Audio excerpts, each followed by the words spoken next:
有没有小伙伴曾经想要与他人建立联系，但又感到非常害怕？也许是害怕自己看起来很傻，被人评头论足，让自己一时僵住，拿不准该说些什么，或者可能会发现自己尴尬的微笑或结结巴巴的说话，这助长了自己的消极想法，会因为被认为社交笨拙而感到更加焦虑和羞愧。对我们中的许多人来说，这些行为可能意味着某种更深层次的创伤反应，被称为僵住。一个人在社交中的笨拙行为，是否其实意味着内心的某一部分还困在过去的某个事件中呢？让我们进一步探讨一下这个话题。个体特有的思维。年轻的时候，我们很脆弱，很容易受到惊吓。如果我们遇到一种让我们不知所措的情况，比如被成年人吼或威胁，我们的大脑就会进入生存模式进化，让我们的大脑在面对危险时，要么与对手搏斗，要么逃跑。但如果我们的对手太强大而无法对抗呢？如果他们跑得太快，抓到了我们怎么办？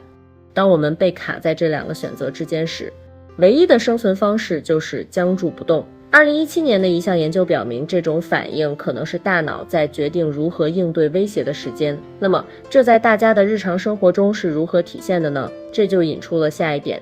警觉系统。后来，脆弱的孩子已经长大，可怕的成年人已经离开，但对危险的恐惧仍然存在，然后可能会在社交场合变得高度警惕，不是在享受谈话，而是在观望，仔细注意别人说的话，他们的目光，他们的语气。从表面上看，这可能看起来紧张而不感兴趣，但正如临床心理学家内森·格林博士在《健康在线》上所写的那样，这实际上可能是一种僵住的反应，让人的大脑有时间扫描环境，寻找危险的迹象。眼不见为净。当一个人僵住的时候，与对话对象进行眼神接触可能会变得困难且令人畏惧，可能会觉得他们正在看穿自己，看到自己所有的缺点和弱点，所以会把目光移开，低头看向地面，或者看向一边。这也许是身体在用自己的方式减少对社交场合中潜在威胁的方式。2014年的一项研究表明，在患有创伤后应激障碍的人群中，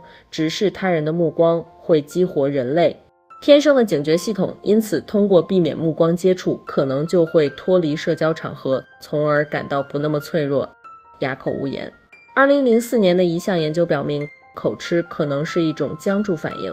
似乎在紧张的社交场合，口吃的人心率会降低，就像在僵住反应中发生的那样。当一个人需要面对某人表达自己的观点，或者只是拿起电话时，都有可能发生这种情况。对被评判或攻击的恐惧可能会强烈到让整个人都僵住，动弹不得，以至于结结巴巴地说不出话来，甚至会觉得一个字都说不出来。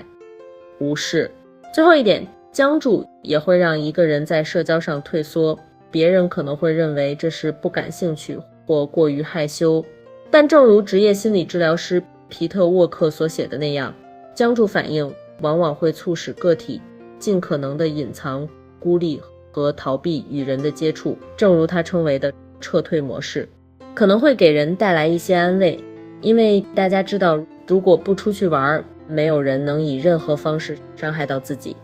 小伙伴们在自己身上看到这些迹象了吗？如果觉得舒服，欢迎在评论中分享自己的故事。如果想了解如何摆脱僵住反应，请查看描述框中的链接。我们知道这段经历一定很难熬，但我们希望这支影片能让大家知道你永远都不孤单。感谢收看，保重。